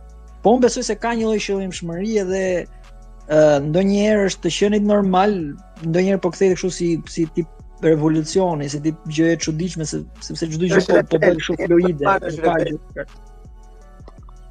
Tim Dillon ka qenë i ftuar tek Joe Rogan në këtë podcastin e fundit që unë se kam parë akoma dhe ai thotë që trendi tani, rebelizimi tani nuk është më të jesh nga këto woke, po tani është kthehesh prapë në fe, të bëhesh katolik, sepse ajo është e vetmja mënyrë rebelimi që i ka ngelur trimi tani, kur çdo i ri fillon të lyen flokut dhe thon jam 4 gjini të ndryshme në të njëjtën kohë. Ja kupton?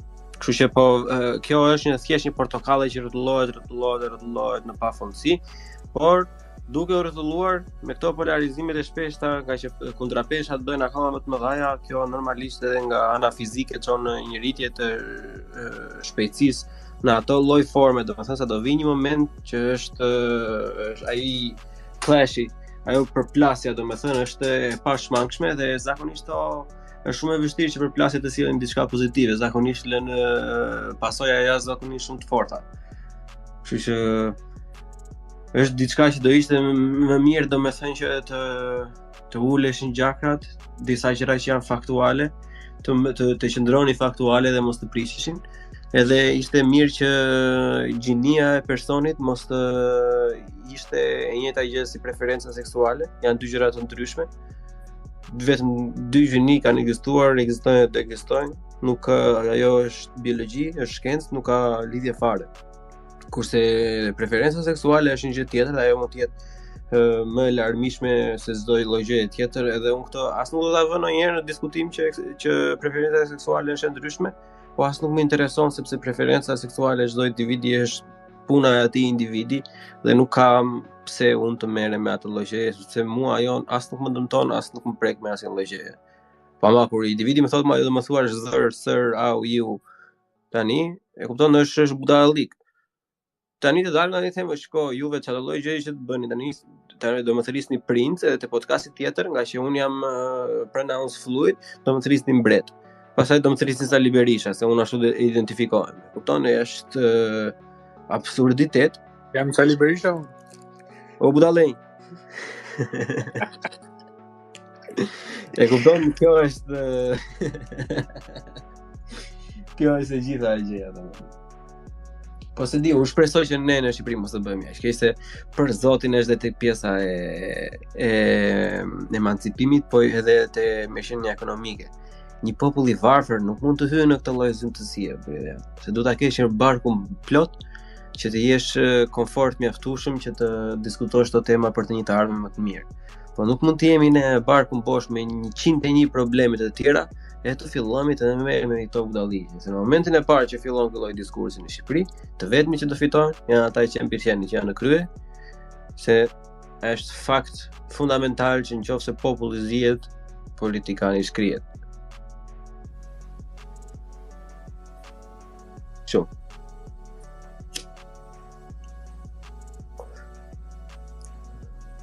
Mendoj të japim fjalën Klarisës. Clarisa është pak shaj. Po na bëjnë çik input oti Klara, se jemi 3 meshkuj tash këtu, ka vajtur testosteronin në qiell fare. Na thonë një fjalë. Është loa di nga. Klara na dëgjon? Klara dëgjon, se prandaj u bë pikë që të dëgjonte më mirë, po. Po pra, më duhet që të dëgjon ty dhe Klara na dëgjon të treva apo? S'dëgjon më si guxon ti mos më dëgjosh më.